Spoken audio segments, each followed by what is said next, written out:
দিছি আচ্ছা তাহলে 100 জনের নামে তালিকা করবেন। আমরা অনেক সময় লিস্ট না করে কাজ শুরু করে দিই। এই বিল্ডিংটা তৈরি করতে গেলে কি লাগছে? ইট লাগছে, আর কি লাগছে? সিমেন্ট লাগছে, আর কি লাগছে? রড, বালু, আর কি? রড, রড, আর কি? আর কি লাগছে? মিস্ত্রি, আর কি লাগছে? মিস্ত্রি। তা আমি আপনাকে বলবো এখান থেকে একটা জিনিস শুধু নাই, ছিল না একটা, এখানে একটা শুধু নাই, সেটা হচ্ছে সিমেন্ট। বিল্ডিং হবে? হবে? আচ্ছা সিমেন্ট আছে মানলাম, বালি নাই, হবে? সিমেন্ট বালি দুটাই আছে, ইট নাই, হবে? তাহলে সবকিছুই আছে কিন্তু রড নাই, হবে? সবকিছু নিয়ে আসছেন কিন্তু মিস্ত্রি নাই, হবে?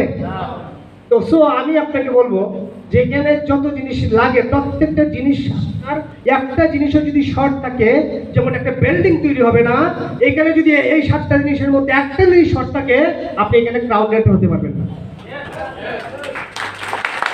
রাইট? এখানে এই জন্য আমাদের এটা লাগবেই। এবং এইখান থেকে যারা আপলাইনরা আছেন তাদেরকে আমি বলবো এই লিস্টটা ওনাদেরকে দিয়ে হাত থেকে করিয়ে আপনার হাতে নিয়ে যাবেন, কারণ এই কন্ট্রাক্টর যে হবে ওইটা হচ্ছে র মেটেরিয়াল, হচ্ছে গ্যাস লিস্ট, রাইট? এবং আমি এটা বিলিভ করি যে এই লিস্টটা শেষ করার আগেই আপনি এখান থেকে কি হয়ে যাবেন? ক্রাউড হয়ে যাবেন। তো এটা যে 100 জন পর্যন্ত যেতে পারবেন না যদি প্রথম দিন থেকে নিজের প্ল্যানটা নিজে শো করতে পারেন। তা আজকে থেকে কমিটমেন্ট, আমরা নিজের প্ল্যানটা নিজে শো করব। ইয়েস, তাও ইনভাইট, দেন হচ্ছে মিটিং, দেন হচ্ছে আপনার টিম ওয়ার্ক, দেন হচ্ছে আমাদের ফলো আপ, দেন আমাদের কি আসবে? Crowd director. সবাই একটু জোরদার করতালি দেই। আমরা কি সবাই ক্রাউন? ইয়েস, মনে হয় না। আমরা কি সবাই ক্রাউন? ইয়েস, আমরা কি সবাই ক্রাউন? ইয়েস। বেশি বেশি বলাচ্ছি কেন জানেন? দুই কান্দে দুজন কি থাকে? শয়তান লিখতেছে যে ক্রাউন হতে চায়, আর কতটুকু কনফিডেন্স দিয়ে বলতেছেন এটাও লিখতেছে যে আল্লাহ কম চাইছে, সে আল্লাহ দেওয়া যাবে না। আর যদি মন থেকে বলতে না তার চাইছে রাখতে, তার হতেই হবে। এখন আমার মেয়েকে নিয়ে যখন কোথাও যাই, মেলায় ধরুন আপনার বাচ্চাকে নিয়ে মেলায় গেলেন, আপনার বাচ্চা আপনার কাছে একটা পুতুল শেষে, বাবা আমাকে এই পুতুলটা দাও না। তাই বলতেছেন তোমার কাছে ঘরে পুতুল আছে না, একটা পুতুল কেন লাগবে? তো বলছে না বাবা আমার আরেকটা লাগবে, এটা লাগবে লাগবে কেন? তো আপনি দেন না, না চুপ, ধমক দিচ্ছেন। ধমক দেওয়ার পরে চুপ হয়েছে, একটু পরে সে কান্নাকাটি শুরু করছে, নাকি সবার সামনে কান্নাকাটি শুরু করছে, এটা তার লাগবেই, বাবা একটা পুতুল দাও না, এটা লাগবেই লাগবেই। আপনি কি করবেন? তারপরে বলতেছেন না দেওয়া যাবে না, তোমার ঘরে পুতুল আছে না। এখন একটু পরে সে মাটিতে পড়ে গড়াগড়ি শুরু করছে। যখন গড়াগড়ি শুরু করছে যে লাগবেই তার, আপনি এবার কি করবেন? দিবেন তো নাকি? চাওয়াটা চাইতে হবে এরকম।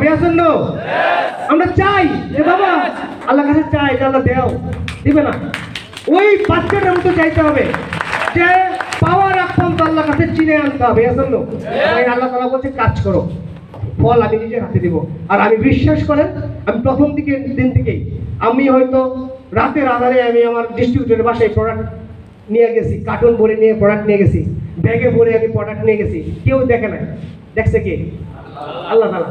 আমার এমন অনেক দিন গেছে যে ব্যাগ, কার্টুন ভর্তি ব্যাগ নিয়ে গেছি, বৃষ্টি আসছে, কোনো কারণে একটু আমার সাথে আরেকজন ডিস্ট্রিবিউটর ছিল, তো আমি সে ব্যাগটা কোনো এক বারান্দায় রাখার পরে বৃষ্টি এসে তার ব্যাগের নিচটা গিয়ে যায়, ভিজে যায়। যখন সে কার্টুন টান দেয়, সমস্ত প্রোডাক্ট ফ্লোরের মধ্যে পড়ে যায়, বাড়ির মধ্যে পড়ে যায় এই বৃষ্টির মধ্যে। ওই কাহিনীগুলো আমার জীবনে হয়েছে। আমি অনেক রাত, আমি অনেক মানুষকে সার্ভিস দিই, কারণ আপনারা জানেন ঢাকা একটা ডিএলসিবি ছিল শুধু, এবং নেত্রকোনা থেকে প্রতি সপ্তাহ ঢাকায় এসে আমি প্রোডাক্ট পারচেস করতাম আমি আমার ডিস্ট্রিবিউটরদের জন্য। এবং সেই প্রোডাক্ট ময়মনসিংহ থেকে নেমে মাইমিসিং থেকে শুরু ডিস্ট্রিবিউশন করা, ময়মনসিংহ থেকে নেমে বাসে